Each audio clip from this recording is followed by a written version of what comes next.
likely to turn heads? Fox 11 has learned the alleged teen gunman was just out of jail and wearing an ankle monitor, which should have gone off once he left his home.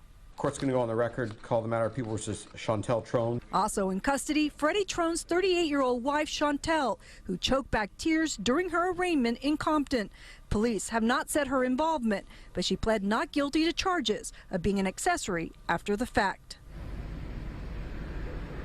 Chantel Trone is due back in court on October 13th. As for Freddie Lee Trone, he could be arraigned as early as tomorrow. Now, we did and certainly some really sad details in the last moments of Pnb Rock's life. Both Freddie Lee Trone, who had been on the run from police but was arrested in Las Vegas yesterday, and his 17-year-old son have been charged with murder in the death of the rapper, although prosecutors say it was the teenager who actually killed him. And we are learning more about what happened that fateful day. Now, the felony complaint starts with a mystery man in red. He has yet to be identified, but prosecutors say he saw Pnb Rock and his girlfriend arrive at Roscoe's wearing expensive jewelry. From the wording, it appears he may have been inside the restaurant. He then waits outside until Freddie Lee Trone is seen arriving. The two men talk outside Roscoe's. Trone then leaves, but he returns shortly with his 17-year-old son this time, who prosecutors say was armed with a gun. Trone drops him off a short distance away from Roscoe's. Trone Jr. then goes inside, walking straight to the table where the rapper and his girlfriend were sitting, eating, pointing a gun at them, prosecutors allege, and saying, "Give me all of your jewelry now." The very next item on the timeline has the teen shooting Pnb Rock in the chest, just like that. And after he fell to the ground, prosecutors say the teenager shot him 2 more times, this time in the back. The felony complaint goes on to say the teenager then pointed the gun at Pnb's girlfriend, Steph, saying, quote, "Show me your hands, give me that blank right now. I swear to God, I shoot you in the head."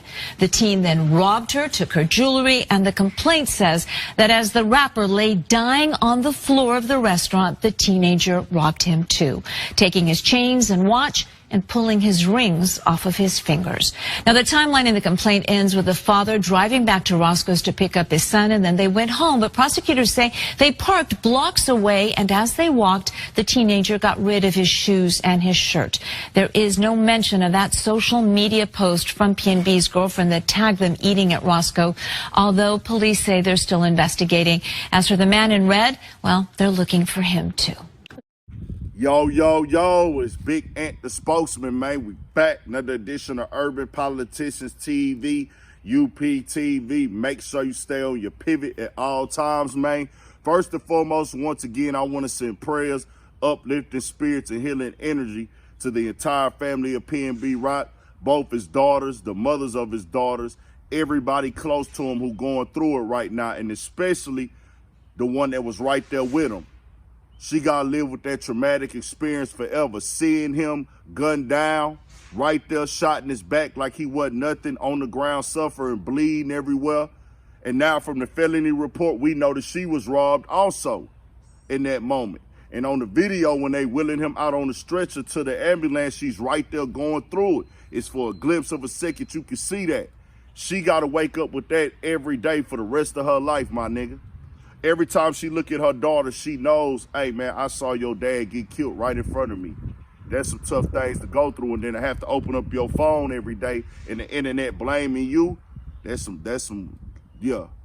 But now we know from this felony report, man, we got 3 for sure crash shots. And the father, you crashed your own son now, bro. That is the most disgusting shit I ever heard if it went down like that there. We got to wait and see, but we've seen these type of actions before. You go pick your son up to go do a robbery and then take him on the robbery, and allegedly he was on an ankle monitor also, nigga, you might as well just say, hey, take my son and give him life in prison, my nigga, because he gonna get tried as an adult. Don't know how much time he gonna get.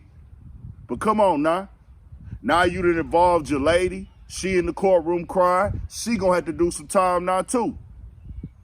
Y'all know what a bond for a murder charge is, bro? At least $50,000.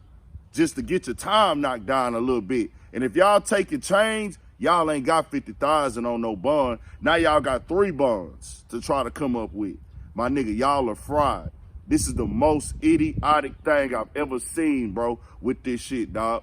And we've seen, man, we just seen it all, bro. It never gets old because it's like somebody keep reinventing some dumb shit. Bro, y'all couldn't bust down that chain and get $5,000 to keep it all the way $1,000. Nobody was gonna give you any money for that. You done crashed your entire family out for a few thousand. My nigga, you would have done better going to a bank or something, giving them a note. At least you would have had the opportunity to possibly walk away with some real cash. You going to taking somebody's life, you put your son in this situation, man. You alley-ooped him to the prison system. That is dumb. It'd be different if he went out here on his own, but you went and picked him up. So we'll see about this fourth suspect, though. They said, hey, he was talking to him first. They could have been having a general conversation. They could have just been talking. But maybe the son and the mother is giving up information. We can only speculate. I can't confirm that. We ain't gonna do no conspiracy theories. But they said this fourth suspect, they want him for questioning. They gonna get it. Everything on surveillance, everything on video. And I'm gonna have all links in the description for all this, but this is what we have become to as a people, bro. We gotta do better. Killing, taking our own for a chain, nigga, that ain't even gonna get you through a month. Come on. And that's luckily, the piece is dead, it's fried, it's custom. You can't do nothing with that piece. All you can do is try to get off the chain, which ain't nobody gonna give you nothing for it, The jury market is a super duper fuck over market where they gon' get down on you every single time, my nigga. Whether you buying jewelry, anything custom, any type of chain, it's for a look, man. It's for the illusion and the perception. Because once you try to take it back, unless you buying more jewelry, when you try to go sell it, you're not getting nothing for it, my nigga. A watch, but only if you taking the watch in there to go put down on another watch. So taking somebody's jewelry is pointless and useless, bro.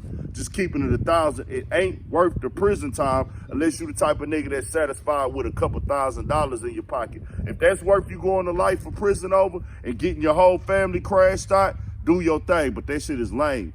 Anti-crash out is the movement. We talking against this at all times, man. Tell me what y'all think about this. We got more shit coming, more videos, all that. 1,000. Stay on your pivot. God bless Pnb Rock Soul and his entire family, man.